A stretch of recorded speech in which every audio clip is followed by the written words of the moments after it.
All right, let's dive right in.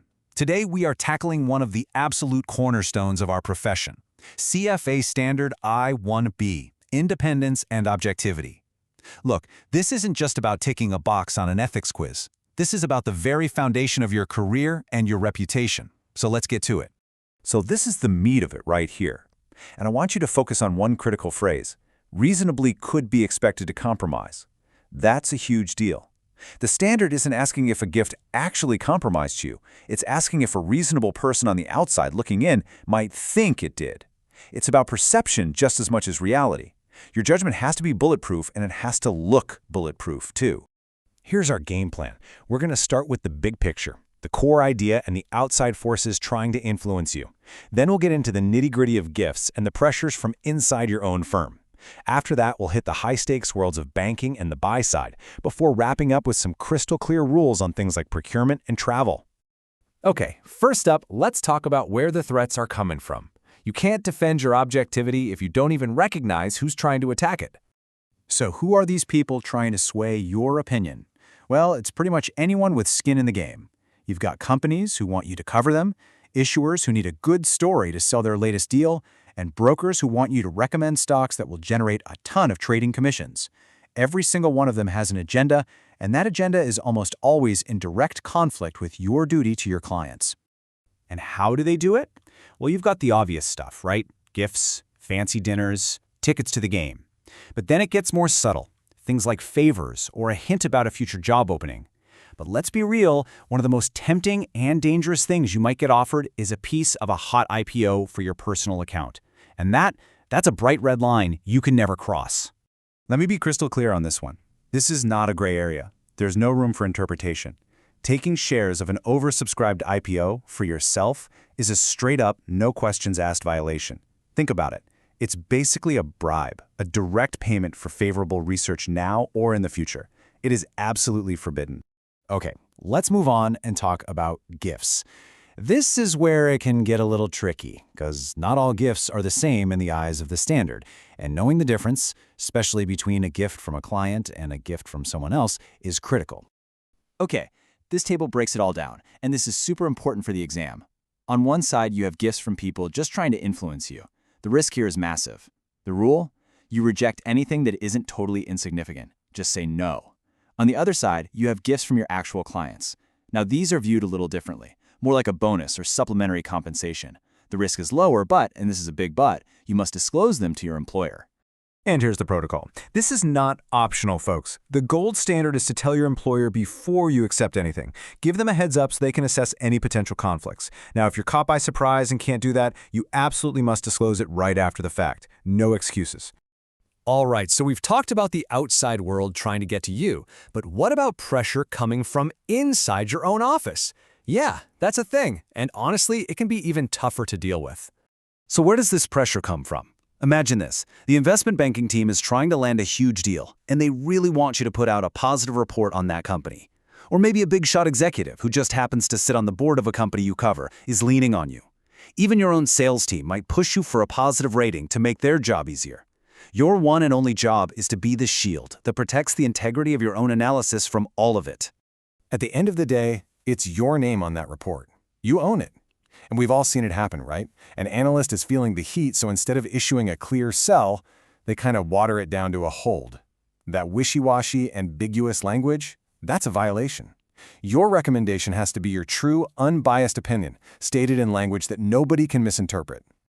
Okay, now we're getting into the real high-pressure zones, investment banking and the buy side.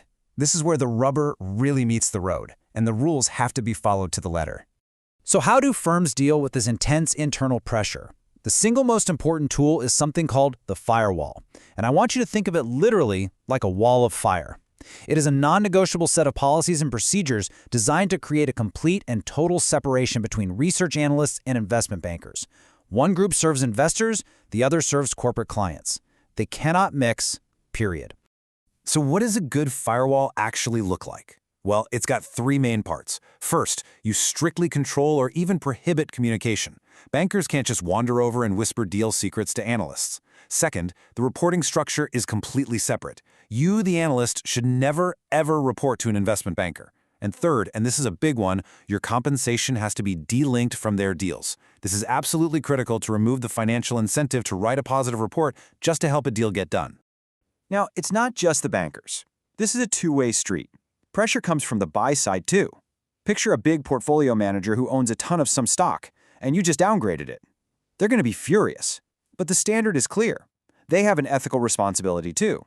They cannot threaten you. They can't try to get you fired by calling up the company you cover. They have to respect the integrity of the research process. All right, let's pivot and look at a few more specific situations where your objectivity is going to be put to the test. Performance measurement, dealing with public companies, and how you use credit ratings. You'll see the same patterns everywhere, just in different clothes. If you're in performance measurement, someone's going to ask you to cherry-pick accounts or change a composite to hide bad numbers. You're covering a public company? They might threaten to cut off your access to management if you write something negative.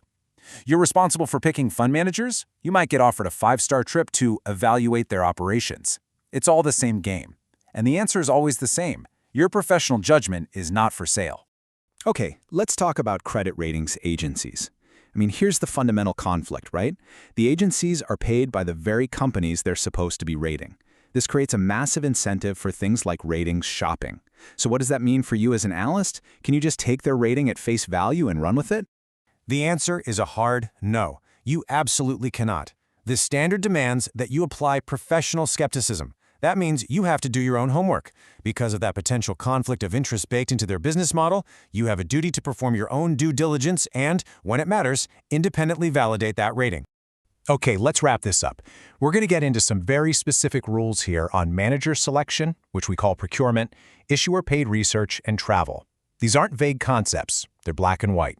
When it comes to picking managers, the process has to be squeaky clean, based only on merit.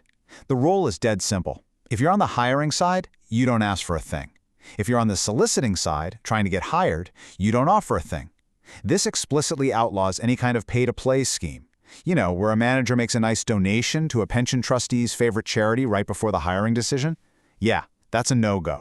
Now, issuer-paid research. This is a minefield of conflicts, right? The company you're covering is literally paying you to write a report about them. So the standard gives a very clear and elegant solution. You must negotiate a flat fee for the work, and that fee can't be tied to your conclusion. This way, you're getting paid for your time and your analysis, not for delivering a buy rating. And finally, what about travel? The guidance here is designed to avoid even the appearance of a problem.